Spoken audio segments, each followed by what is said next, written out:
Today, we're going to talk about a philosophy for pretty much anyone who feels totally overworked, overwhelmed, and just underutilized. It's called essentialism. And it's all about the disciplined pursuit of doing less, but doing it better, based on the fantastic book by Greg McKeown. So let me just start with a question that probably hits a little too close to home for a lot of us. Do you ever feel busy, but not actually productive? You know that feeling like you're just spinning your wheels, constantly in motion, but you're not really getting anywhere that matters? Well, that exact feeling is what essentialism is designed to fix. And this image, wow, it just captures that feeling perfectly, doesn't it? On the left, you've got all your energy scattered in every possible direction. And what's the result? Well, the book puts it this way. You're making a millimeter of progress in a million directions. It's totally exhausting. And at the end of the day, it's just not fulfilling. This is the life of what McKeown calls the non-essentialist. To really bring this to life, let's look at a story from the book. Let's meet Sam Elliott. He's this super talented executive, and after his company got acquired, he wanted to be a really good team player. So what did he do? He said yes to pretty much every single request that landed on his desk. He just wanted to make everyone happy. But Sam's reality quickly spiraled into this total nightmare of inefficiency. He was constantly running from one meeting to the next, his stress levels just shot through the roof, and the actual quality of his work, it took a nosedive. He even said he was majoring in minor activities. The work that he used to be proud of became something deeply unsatisfying. Sound familiar at all? Yeah. Sam's story is the perfect picture of what happens when we lose control. So how do you get out of that trap that Sam fell into?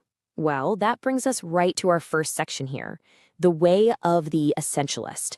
And this isn't just some new productivity hack. It's a completely different way of thinking so you can reclaim control of your life. And this slide just illustrates the promise of that mindset so well. It's all about moving from that tangled, chaotic mess you see on the left, where you're just drowning in commitments, to that focused, powerful, clear arrow on the right. It's about channeling all of your energy toward the things that actually matter. Okay, so what is essentialism, really? Here's the core of it. It is the relentless, disciplined pursuit of less but better. Now, this isn't about doing less just for the sake of doing less. Nope. It's about investing your really precious time and energy only in the things that are truly vital.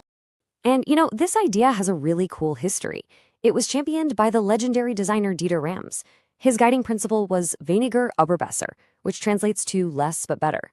His whole job was to filter out all the noise and get to the absolute essence of a design. And that's exactly what an essentialist does with their life. Now, let's look at how this plays out, because it's really two totally different paths. The non-essentialist thinks, I have to do this, but the essentialist knows, I choose to do this. See the difference? The non-essentialist just reacts to whatever is screaming the loudest for their attention. The essentialist, on the other hand, actually pauses to figure out what truly matters. And here's the kicker. The result, you either live a life by default or you live a life by design. All right, so to live by design, you first have to really internalize a few core ideas. And that brings us to section 2, the 3 truths for focus.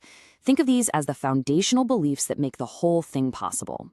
And here they are. First, the power of choice, really getting that you are in control. Second, the importance of discernment. That's realizing that almost everything is just noise, and only a very few things are truly vital.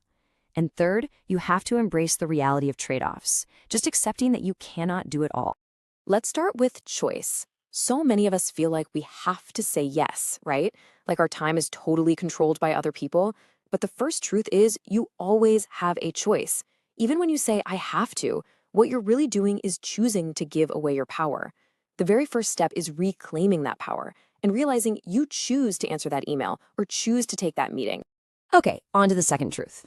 A non-essentialist, like you see on the left, thinks almost everything is important. They've got dozens of priorities. But an essentialist, they understand a really profound truth. Almost everything is non-essential. They train themselves to spot the vital few opportunities among the trivial many. That one project that will actually move the needle versus the 10 that are just good. And that leads us right to the third truth. Because you can't have it all, you're forced to make choices. I love this quote from the economist Thomas Sowell. There are no solutions, there are only trade-offs. The non-essentialist asks, how can I do both? But the essentialist asks a way more powerful question. Which problem do I want to solve?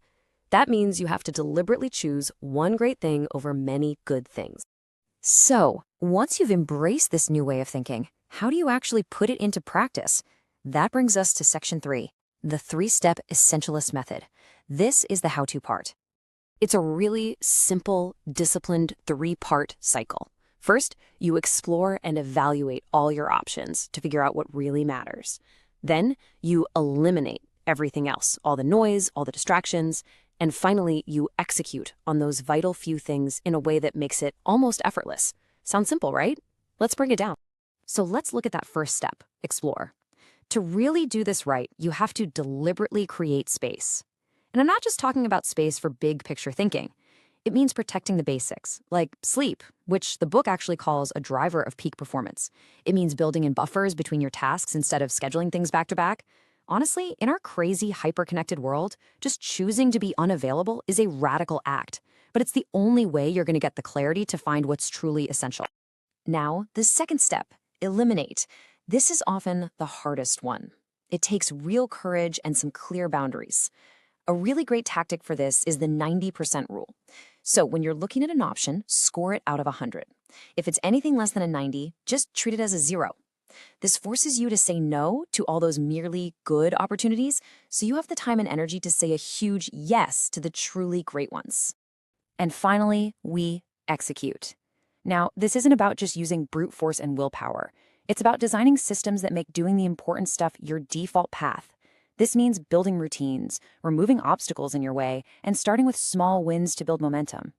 The whole goal is to make progress on the essential things feel frictionless, almost automatic. So, what's the whole point of all this? Where does this path ultimately lead? Let's turn to our final section, your highest point of contribution. This slide just lays it out so clearly, the 2 possible outcomes of all your efforts. On the left, you've got the non-essentialist, trying to do everything for all the popular reasons, right now. This is the highest point of frustration. But on the right, you see the essentialist. They're focused on doing the right thing, for the right reason, at the right time. This is the highest point of contribution. So here's the crucial thing to remember. Essentialism is not about becoming a minimalist or trying to get out of your duties. Not at all.